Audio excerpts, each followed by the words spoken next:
अपनी बेटी की शादी जबरदस्ती अपनी पसंद के लड़के से करवाने वाले अंकल जी लोग बड़े चिंतित हैं। दहेज के लिए बेटे को इमोशनली ब्लैकमेल करके उसकी प्रेमिका छुड़वाने वाली माताजी लोगों में डर का माहौल है। कई सालों तक प्रेमिका से रिलेशन में रहने के बाद जाति और गोत्र के नाम पर निकल भागने वाले पुरुष भयभीत हैं और बेरोजगार प्रेमी को पापा नहीं मानेंगे का बहाना देकर सरकारी बाबुओं से शादी ब्याह करने वाली महिलाओं में बेचैनी बढ़ती जा रही है। बीते दिनों जिन जघन्य तरीकों से कुछ पुरुषों की हत्याएं हुई हैं, उसके बाद से नैरेटिव गढ़ा जा रहा है कि सभी महिलाएं संभावित साजिशकर्ता और पतियों की हत्यारिन हैं और सभी पुरुष खतरे में हैं।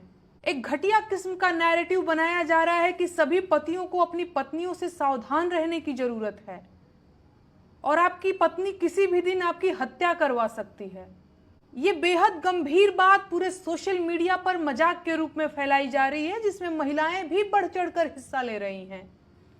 हर तरफ तिरिया चरित्र के नारे लगाए जा रहे हैं और अब जल्दी ही महिलाओं को पुरुषों का जानी दुश्मन घोषित कर दिया जाएगा।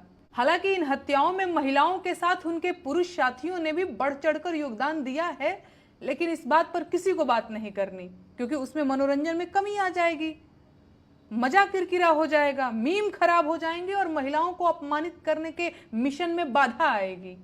जबकि सच ये है कि हत्या की इन वारदातों से डरकर अभी तक किसी लड़के ने शादी से इनकार नहीं किया है, लेकिन कुछ काबिल लोगों ने मांग की है कि अब शादी से पहले कुंडली के साथ साथ लड़कियों की कॉल डिटेल्स की भी जांच होनी चाहिए। मैं कहती हूं बिल्कुल होनी चाहिए, लेकिन सिर्फ लड़कियों की कॉल डिटेल्स ही नहीं, लड़कों की कॉल डिटेल्स की भी जांच होनी चाहिए। ऐसा तो नहीं है कि जीवन साथी की हत्या सिर्फ महिलाओं ने की है।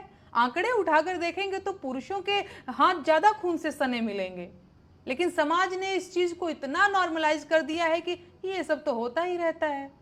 चिंता की बात तो यह है कि अब महिलाएं भी इन अपराधों में शामिल पाई जा रही हैं। समाज में विवाहेतर संबंधों के चलते हत्याएं पुरुषों की भी हुई हैं और महिलाओं की भी। ऐसी हत्याओं में सिर्फ औरत या सिर्फ पुरुष को जिम्मेदार बता देना एक बेवकूफाना बात है। कोई पुरुष अगर अपने एक्स्ट्रा मैरिटल अफेयर के चलते अपनी पत्नी की हत्या करता है तो क्या उस अपराध में एक अन्य स्त्री इनडायरेक्ट तरीके से शामिल नहीं है? उसी तरह कोई स्त्री अगर अपने विवाहेतर संबंध के चलते अपने पति की हत्या करती है तो क्या इस अपराध से पुरुष समाज को पूरी तरह से बरी किया जा सकता है? हमारा समाज पुरुष सत्तात्मक और महिला विरोधी समाज है, जो महिलाओं को हमेशा गिल्ट में रखना चाहता है, क्योंकि इससे महिलाओं को डोमिनेट करना आसान हो जाता है। समाज महिलाओं को कंट्रोल में रखना चाहता है, जिसके लिए वो तरह तरह से उनका मोरल डाउन करता रहता है। उसे सवाल पूछने वाली निडर और निर्भीक महिलाएं नहीं पसंद हैं, क्योंकि वो बाकी औरतों को भी अपने जैसा बना सकती हैं। जिसका मतलब तो आप समझ ही रहे हैं। आज सोशल मीडिया पर महिलाओं को कोसने वाले तमाम लोगों की सच्चाई ये है कि अगर उनके कॉल डिटेल्स और इनबॉक्स की जांच कर ली जाए तो शायद ही कोई साफ सुथरा पाया जाएगा। लेकिन अब चूंकि देश में ज्यादातर नौकरियां मोबाइल फोन और सोशल मीडिया अकाउंट्स पुरुषों के हाथ में हैं, तो महिलाओं को मनमाफिक तरीके से अपमानित किया जा रहा है। एक दूसरे पर कीचड़ उछालने की बजाय अब समस्या के समाधान पर विचार करने की जरूरत है। अगर साथ नहीं निभ पा रहा है तो अलग हो जाइए। तलाक लेकर सुकून से रहना जेल में चक्की पीसने से कहीं ज्यादा अच्छा है। समाज की चिंता मत कीजिए, उसे आपके जीवन में चल रही खटपट की खबर बहुत पहले से है। उसका हाल भी आपसे बेहतर नहीं है। अपनी जिंदगी का सुकून बचाइए, नहीं निभ रही है तो अलग हो जाइए। एक दूसरे को ड्रम, फ्रीज और सूटकेस में भरने से ज्यादा बेहतर है